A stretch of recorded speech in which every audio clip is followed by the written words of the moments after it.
Hello, welcome to Homeopathic Services. My name is Pierre Fontaine. I've been a professional homeopath for well over 25 years.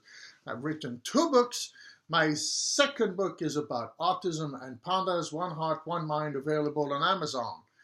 Uh, Chock full of cases, whole cases, not just a couple of symptoms, whole cases. Somebody said that my book is padded, the cases are too long. No, but I want you to know the evolution, the real evolution of the child, of the children whose autism was reversed. Okay, so much to talk about. I haven't spoken in quite a long time. I don't want to do that. I would love to be able to do one a week. But what triggered this one definitely was I received an email about IgA nephropathy. In my first book, there's a case. In any case, but it's the structure of the email. So I'm going to talk about that, and then I'm going to present the case on the spectrum. The two are connected in a way, in the sense of what information is needed. So I received this email. I have IgA nephropathy. Okay. My creatine level is 2.5. Urine is foamy. 3 grams per day protein is going in the urine. I was diagnosed in 2012. So right now we have all the we have numbers, right? Now she goes, there's swelling in the foot and the face, and I am a female in my 30s. And I thought this is a very interesting order, okay? Because this is the order we have been taught by medicine to take in terms of priority. The priority is, here are my numbers. Here's my creatine level and the protein and so on and so forth. We have been taught to care about this, what the printout is, and then the symptoms, and then who we are. Well, in homeopathy, it's the exact opposite. I want to know who you are and what are your symptoms and how are the symptoms involving affecting your life, and then in the end, we'll take a look at the numbers. We'll actually take a look at the numbers more particularly in the follow-ups, because we want to know how the numbers are also falling into place with after the homeopathic remedy. In other words, how you are healing. Okay, so I thought that was the structure of this. It seems benign, but it is important because it is our conditioning. Our conditioning is very different than what we need, what really should our interest should be, which is the person, the suffering, i.e. the symptoms, the suffering, and how the suffering is affecting the person. So that's what really propelled me to do this video very quickly today. So this is a case. I want to follow this observation with a case, a light case of autism. This is not a deep case, low functioning. This is a rather high to moderate functioning case of autism on the spectrum. He claps his hand loudly. He prefers his brother to sleep with him. He has great fears of birds. He gets upset when he goes out and teased by friends. He gets upset in class if it's too difficult.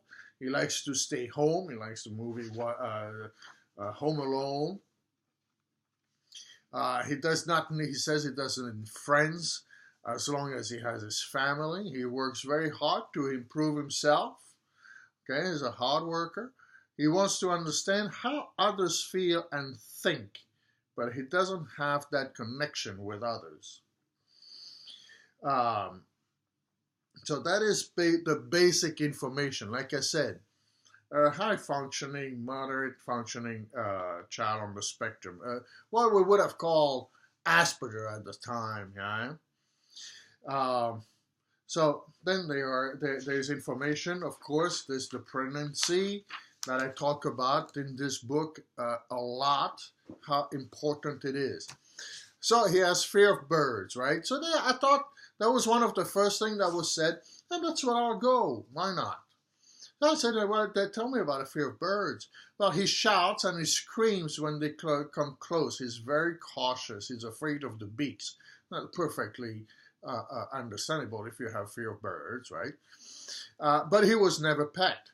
So as the consultation goes on, which takes about 3 hours, um,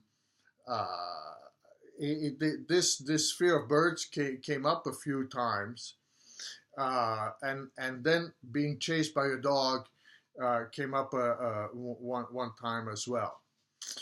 He likes. So I want to know about the child. Huh? I want to know about the child. That is what is needed. He likes Home Alone. He likes Boss Baby. He has various different. He doesn't like to go out very much. We only started. He's 11 or something. Only started sports now. Yeah, he's 11 years old. He wants to feel independent, but his big thing is he needs to understand how others think in order to feel accepted. That is a very big deal. He does not relate with the outside world much at all. He doesn't have much resonance at all. He's still very immature. Okay, he never talks about the kids in school when he comes home. He doesn't know actually other kids very much. No feedback. He's very embarrassed. He looks down and his eyes are darting around. He does not speak up. He has trouble. He gets in trouble because he does not speak up. Once he could not move when the teacher asked him to move. He was embarrassed to move closer to a girl. He literally did not move. He said he wants to stay with me forever. He used to have a lot of constipation. He had a lot of yeast, so he had a red ring around the anus. So we can all know, everyone who has a child on the spectrum, on the high to moderate scale, can understand this, right? This is all very common. He used to have explosive stool. He used to have colics. So we know this is a general case so far. Okay. I asked about the pregnancy, and Mom said it was terrible, really, really horrible. It was like being terminally sick. She really wondered many times, does it feel like this when you are terminally ill? Now, we have the general information. We have some particular information about the child. But here, I can tell you, I've been doing this for over 25 years. No one has ever told me, is this how terminally ill people feel? That is a first for me. That is what we call the strange, rare, and peculiar. That's the individualizing factor in the case. This overrules everything else. It overrules all the generals.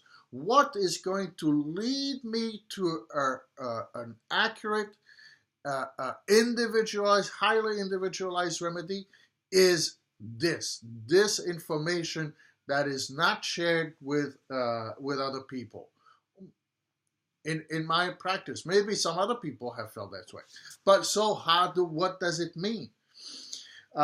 Feeling like being diagnosed as if terminally ill. It felt, and the answer was, it felt as if in a box by yourself. You're looking for a door to get out and you don't know how. You don't know how. It feels like a different world, like being in a different world. All gray around, nothing is alive, no living things. I was just sitting in this place, no sound, no people. Like during a cold, rainy day, raining and cold. Can't keep warm, always feel cold. Don't feel any joy. You see, now from this idea of terminally ill, that was a door. That was a door that takes us into the living, into the life of the case. This is how Mom felt. And essentially, this is how the child feels. So I'm going to make this very, very short. I'm going to cut to the chase. It said, what described the feeling of being in this place? And she said, it is like feeling no feeling in the legs and arms. The whole body didn't have any life, no energy, just none, just drooping. And that is the end point for me. Okay, I know this information is a very big leap for parents to understand. How does this relate to my child with autism, right? It's a leap, but it's not so much of a leap, really, because this information is fleshed out to me. That is the language that is required in order to find a good remedy for the child. So her feeling is really that of solitary confinement. There's no more feelings, okay? It goes to the end. It is not like being in jail. Being in jail, you're going to come out, okay? This is solitary confinement. You are stuck. And you see, and now, art back. And what could he not do? He could not move. He could not move. The teacher asked for him to move, to change seat, and he could not move. It's the exactly the same feeling as he did exactly the same thing as the mother felt during pregnancy. And that's the translation. That is the translation. Mom is not him, but mom had the feeling. He has the physical expression. He could not move. This absolutely leads me to one botanical family called the Primulaceae family. And then I break it down with all the plants in this family. I break it down to one, and that's the remedy I gave. So that's why I also never give the name of remedies, because they're all different. But you see, it's the exact match. He cannot move. In fact, he likes to stay home. He doesn't want to move much. He could not move, and that is perfect match. So that, I know it's a leap. I know how does this goes, and what family did you give? Don't worry about the remedy. Just pour your heart out, and we can find a remedy. Now, the follow-up. He comes home. He tells me what is done in school. Mom, I'm so hungry today. You didn't give me so much to eat. He can really pause and think now. He can also use a break card like the other kids. Before, he could not use a break card because break card meant something really bad.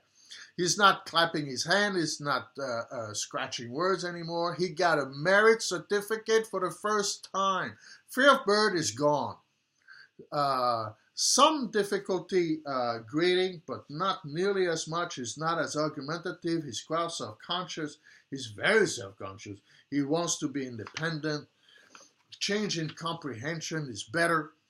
He has more empathy. Before, there was no empathy. Could not relate. It was not there. He was in that solitary confinement. We went out with a friend. Dinner was canceled, and he asked about him. He would never have asked before. He asked about the friends because the friends were sick. That's what happened. So he asked about him. He's expressing himself so much better. That's what it is. So we need to find the information that is received always makes sense. It's always great information.